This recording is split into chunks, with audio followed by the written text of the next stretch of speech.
Afternoon students, welcome to SRS IAS and law academy. अब से पिछली जो क्लास थी उसमें हमने पार्लियामेंट जो है वो सारा कवर कर लिया था और अब जो हमारी जो नेक्स्ट क्लास होगी क्लास 15, इसमें हम जो है सेंटर स्टेट रिलेशंस जो है वो कवर करेंगे। 3 क्लासेस लगेंगी इसकी और ये जो आपके सेंटर स्टेट रिलेशंस होते हैं इसके 3 एस्पेक्ट्स होते हैं। एक आपकी जो इसमें हमने लेजिस्लेचर जो है जो लेजिस्लेटिव पावर्स जो होती हैं उसको डिस्कस करना होता है, एग्जीक्यूटिव पावर्स जो होती हैं उनको डिस्कस करना होता है और थर्ड जो होती है हमारी फाइनेंशियल पावर्स जो होती हैं उनको डिस्कस करना होता है कि सेंटर और स्टेट के बीच में जो डिस्ट्रीब्यूशन ऑफ पावर्स जो होती हैं वो किस तरीके से चलती हैं, कि लेजिस्लेटिव पावर्स जो है उनमें डिस्ट्रीब्यूशन जो है किस तरीके से चलेगी, एग्जीक्यूटिव और फाइनेंशियल पावर्स जो है उनमें डिस्ट्रीब्यूशन जो है सेंटर और स्टेट के बीच में वो किस तरीके से चलेगी, वो आज की क्लास में हम जो है ये जो क्लास जो होती है सेंटर स्टेट रिलेशंस की उसमें हमने जो है वो डिस्कस करना होता है। आज की क्लास जो है उसमें मैं आपको बेसिक डिफरेंशिएशन जो है वो कवर करेंगे कि कौन कौन सी डिफरेंशिएशन होती है और उसी के साथ साथ जो लेजिस्लेटिव पावर्स होती हैं वो सारी की सारी लेजिस्लेटिव पावर्स जो है वो आज की क्लास में डिस्कस कर लेंगे। जो आगे वाली 2 क्लासेस होंगी उसमें एग्जीक्यूटिव और जो फाइनेंशियल पावर्स जो होती हैं उनको डिस्कस कर लेंगे। तो क्लास जो है वो हम स्टार्ट करते हैं। उसी के साथ साथ आज की क्लास में जो है जो हमारे रेगुलर स्टूडेंट्स जो है उनमें एक टॉपिक जो होता है doctrine of pith and substance और डॉक्ट्राइन ऑफ कलरेबल लेजिस्लेशन जो है वो भी आज की क्लास में हम जो है वो कवर करेंगे। तो ये जो YouTube वाली क्लास होगी उसमें सिर्फ और सिर्फ हम जो है लेजिस्लेटिव पावर्स जो है सेंटर स्टेट रिलेशंस में उतनी क्लास जो है वो काट के वो हम डाल देंगे। ठीक है, तो चलिए आज की क्लास जो है वो हम स्टार्ट करते हैं।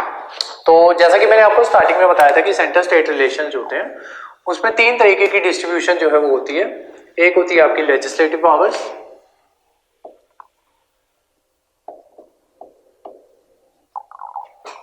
दूसरी होती है आपकी एग्जीक्यूटिव पावर्स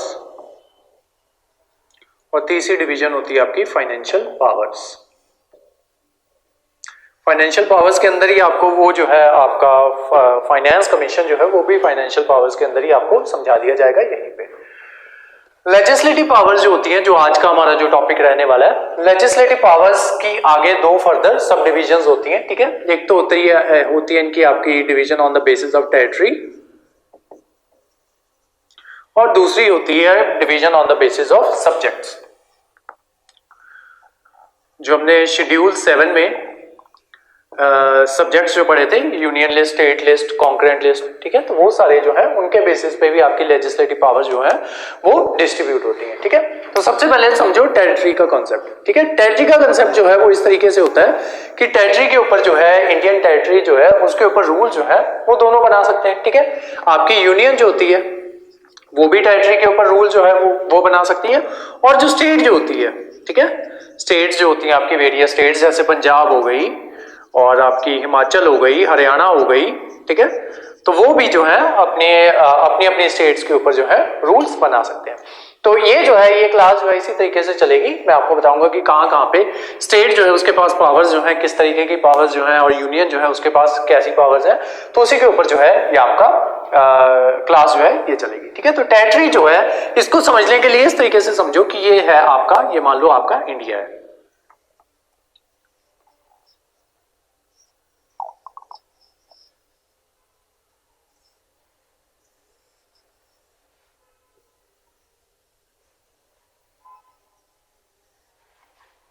ठीक है, ये आपका इंडिया, यहां पे कहीं पे आपका पंजाब है, ये पंजाब है आपका। ठीक है, तो पंजाब जो है, पंजाब के अंदर जितने भी आपका पंजाब की जो टेरिटरी है तो उसके ऊपर रूल बनाने का अधिकार किसके पास है? पंजाब के पास। ठीक है, लेकिन जो आपकी यूनियन है, ठीक है, यूनियन क्या कर सकती है, ऑल ओवर इंडिया में जितनी भी उसके अंदर स्टेट्स जो आती हैं, जो भी यूनियन कोई रूल बनाएगी तो वो पंजाब के ऊपर भी लागू होगा, वो जम्मू एंड कश्मीर के ऊपर भी लागू होगा, वो आपका जो दूसरी स्टेट्स हैं आपकी उत्तराखंड हो गई, हिमाचल हो गई, हरियाणा हो गई, यूपी हो गई, ठीक है, तो उनके ऊपर भी वो रूल जो है वो लागू होगा। तो टेरिटरी का बेसिक मतलब क्या होता है कि अगर कोई रूल यूनियन बनाती है, सेंटर बनाती है, तो वो रूल जो होगा वो पूरे के पूरे इंडिया के ऊपर लगेगा। लेकिन अगर कोई पर्टिकुलर स्टेट, ठीक है, मान लो पंजाब ने जो है वो रूल बना दिया कि आज के बाद से बिजली जो होगी वो 2 रुपए यूनिट के हिसाब से मिलेगी, ठीक है, तो इसका मतलब ये नहीं है कि वो बिजली ₹2 के हिसाब से हरियाणा में भी वही बिजली जो है उसी रेट पे मिले, हिमाचल में भी बिजली जो है वो उसी रेट पे मिले। हो सकता है हिमाचल में बिजली जो हो वो ₹1 पर यूनिट के अकॉर्डिंग मिल रही हो, ठीक है।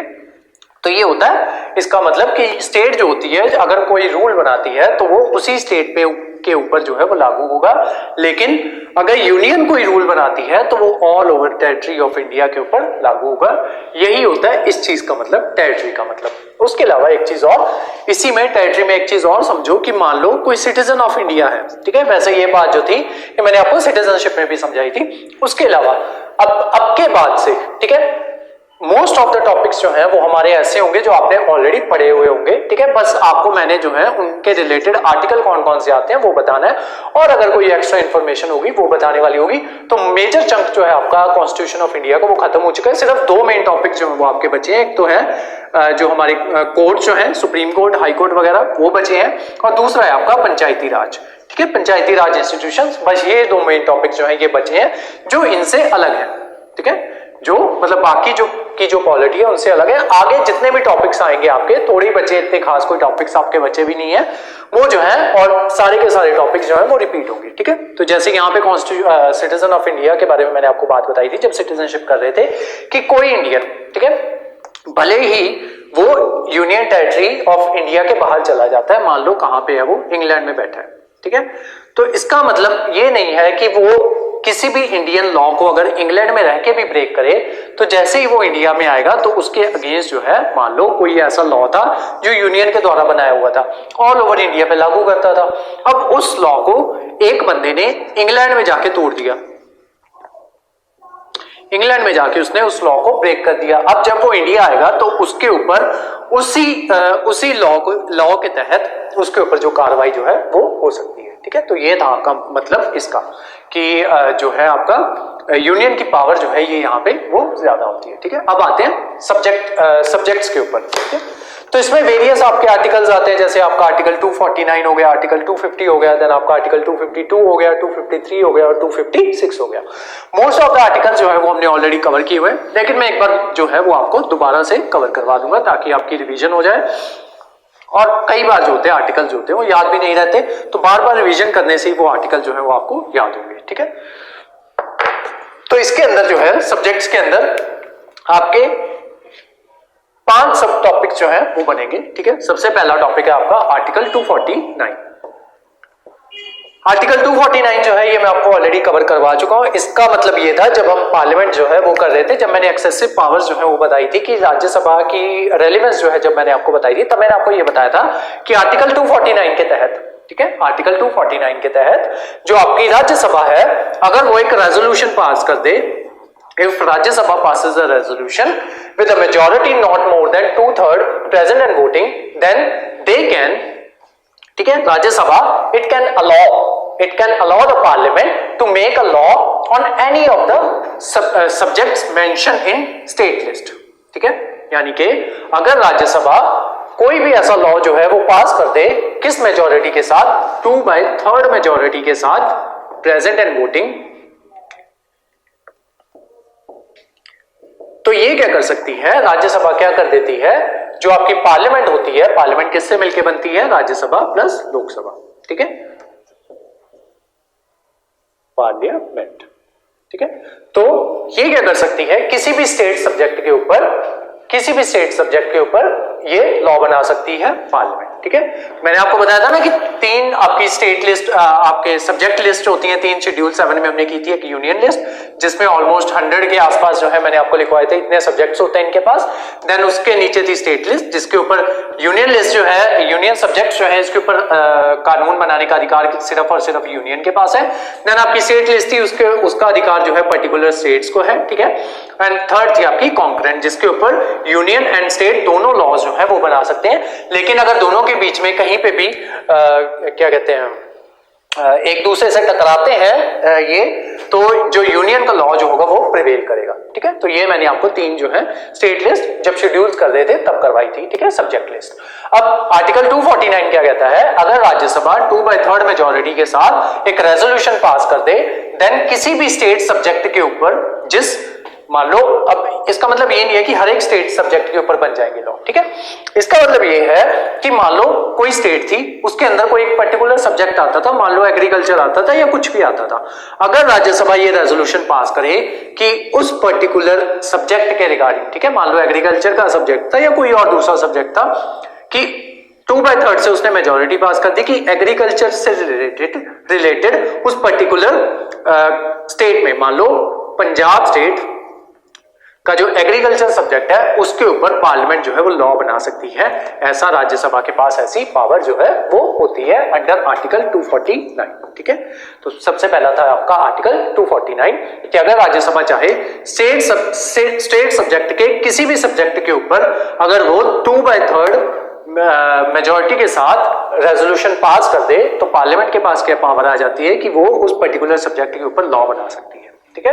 अदरवाइज वो लॉ बनाने की पावर जो है किसके पास थी, उस पर्टिकुलर स्टेट के पास थी। क्यों? क्योंकि वो जो पर्टिकुलर सब्जेक्ट था वो एक स्टेट सब्जेक्ट था, ठीक है।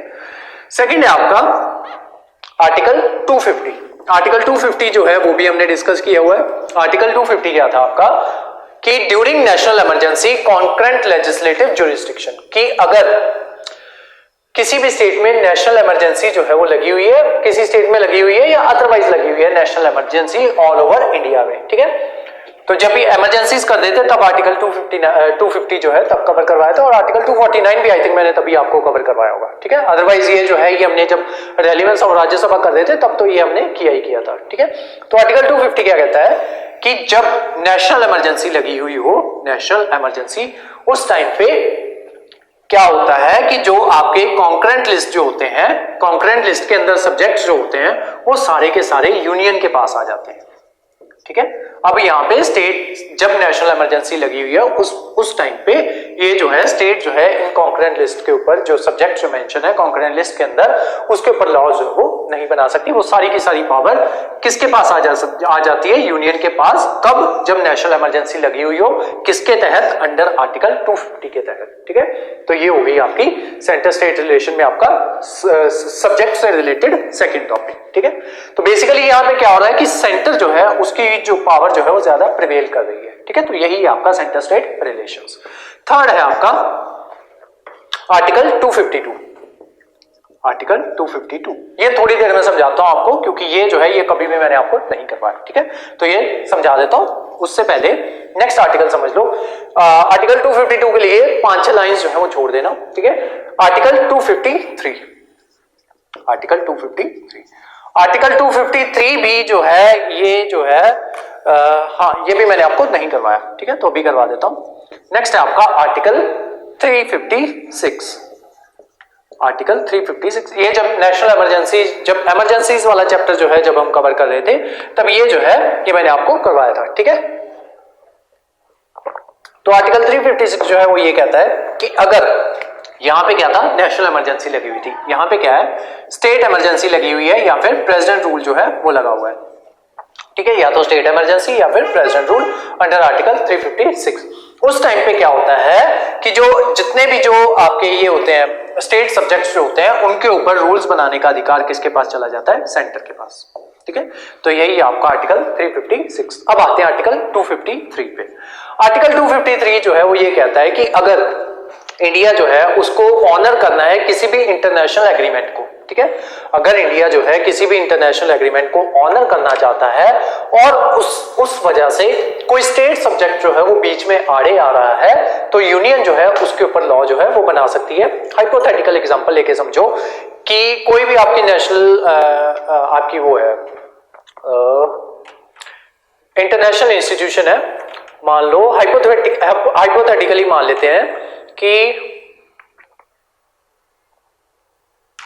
WHO है, ठीक है। WHO के साथ WHO ने एक रिपोर्ट निकाली, हाइपोथेटिकली एक रिपोर्ट निकाली कि गुटखा खाना जो है वो सेहत के लिए हानिकारक है। और इंडिया ने क्या किया, इंडिया ने WHO के साथ एग्रीमेंट साइन कर लिया कि हम जो है भारत को या इस पर्टिकुलर स्टेट को, हाइपोथेटिकली यूपी को, हम उसको क्या कहते हैं गुटखा फ्री स्टेट जो है वो डिक्लेयर करने जा रहे हैं। अब उस स्टेट में गुटखा बिकेगा या फिर नहीं बिकेगा उसकी मान लो उसकी पावर है किसके पास, यूपी के पास, ठीक है। यूपी स्टेट के पास मान लो कि वो उसका स्टेट सब्जेक्ट में आता है। सब कुछ हाइपोथेटिकली मान रहे हैं, ठीक है, कि WHO ने कोई ऐसा एग्रीमेंट लेके आया, WHO कोई ऐसा वो लेके आई, प्रोविजन लेके आई कि हम जो है गुटखा जो है सेहत के लिए हानिकारक है। इंडिया ने क्या किया, हाइपोथेटिकली WHO के साथ एग्रीमेंट साइन कर लिया। अब उस एग्रीमेंट को ऑनर करना है, लेकिन उस ऑनर करने के में दिक्कत क्या है कि हाइपोथेटिकली वो चीज जो थी गुटखा बैन करने की पावर जो थी वो यूपी स्टेट के पास थी, ठीक है। अब यूपी स्टेट का जो वोट बैंक है वो वहां के लोगों के अकॉर्डिंग चलता है, तो वहां की जो पर्टिकुलर सरकार जो है वो अगर गुटखे के ऊपर बैन लगाती है तो हो सकता है कि उस सरकार को लगे कि हम जो है इलेक्शंस हार जाएंगे। अब यहाँ पे इस वजह से वहां की जो स्टेट गवर्नमेंट है वो उसको बैन नहीं कर रही है, और वो कह रही है ये तो हमारे स्टेट सब्जेक्ट में, तो तुम सेंटर को कहेगी कि आप इसमें टांग नहीं अड़ा सकते। लेकिन आर्टिकल 253 जो है वो यूनियन को ये पावर देता है कि अगर उसे किसी भी इंटरनेशनल एग्रीमेंट को ऑनर करना है तो वो उस पर्टिकुलर सब्जेक्ट को, स्टेट सब्जेक्ट को के ऊपर यूनियन लॉ बना सकता है, ठीक है। यही कहता है आपका आर्टिकल 253 कि अगर किसी भी जो आपका ये है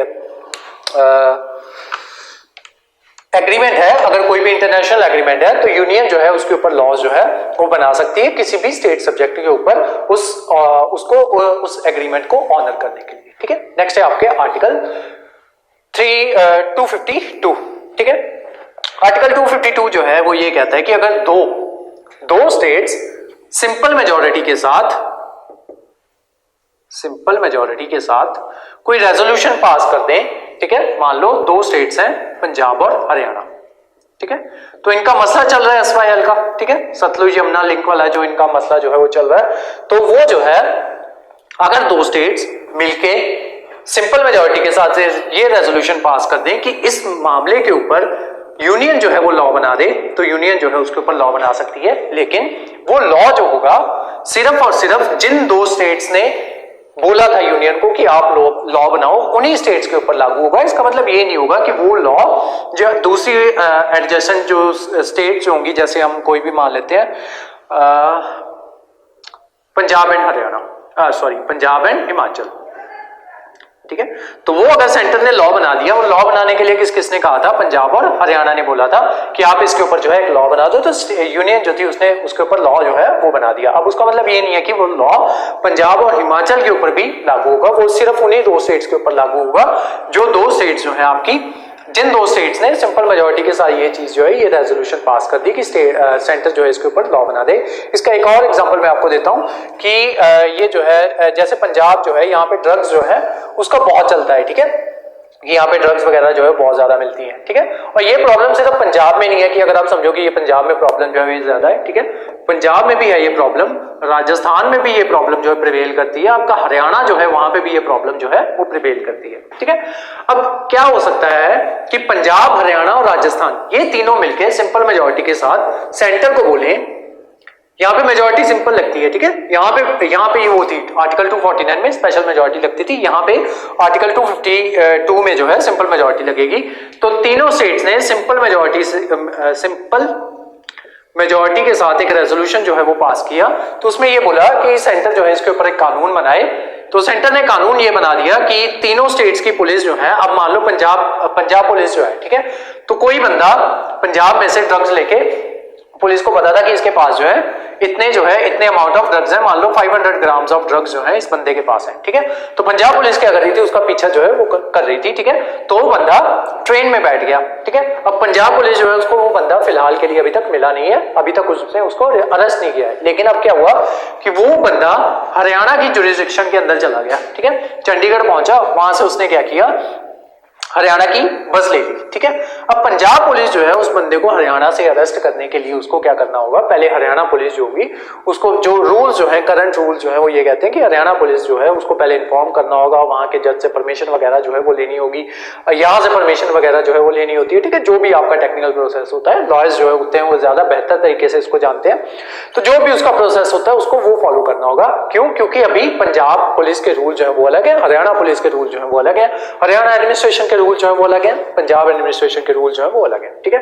लेकिन अगर सिंपल मेजॉरिटी के साथ एक रूल जो है ऐसा बना दिया जाए कि इस पर्टिकुलर चीज से के रिगार्डिंग, ठीक है, या पुलिस रिफॉर्म्स के रिगार्डिंग कि पंजाब की पुलिस हरियाणा में जाके जो है कोई भी कॉन्विक्ट है उसको जाके अरेस्ट कर सकती है without any kind of permission, तब जो है अगर सेंटर इस तरीके का रूल जो है वो बना दे, ठीक है। और वो रूल कब बना पाएगी, अगर ये दोनों स्टेट जो हैं वो राजी हो जाएंगी, दोनों स्टेट मिलके इसको बोलेंगे, ठीक है। तो अब क्या हुआ, पंजाब पुलिस जो है अब उसको परमिशन लेने की जरूरत नहीं होगी, हरियाणा में जैसे ही वो बंदा उनको दिख जाएगा तो वो हरियाणा में उसको वहां पे अरेस्ट कर लेंगे, और मान लो इन केस वो राजस्थान भाग जाता है तो राजस्थान से भी उसको अरेस्ट किया जा सकता है। Same in the case of कि हरियाणा से कोई बंदा पंजाब में घुस गया तो हरियाणा पुलिस पंजाब में आके उस बंदे को अरेस्ट कर सकती है, सेम राजस्थान की पुलिस इन दोनों स्टेट्स में जाके उन बंदों को अरेस्ट कर सकती है, अगर वो सिंपल मेजॉरिटी के साथ सेंटर को ये बात कह दें कि आप जो है इसके ऊपर जो है वो रूल बना दीजिए, ठीक है।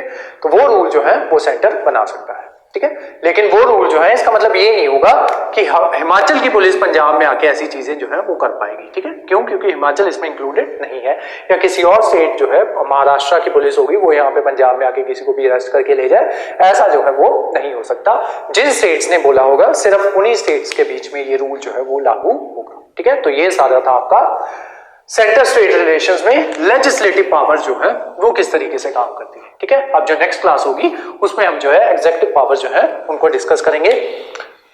बाकी बच्चे जो है इतना आपने समझ लिया तो अब इसके जो है वो नोट्स बना लो, ठीक है। तो जो नॉर्मल जो हमारी क्लास थी, जो यूट्यूब के लिए हमने क्लास बनानी थी, वो आज की क्लास जो थी वो यहीं तक थी। Thank you so much.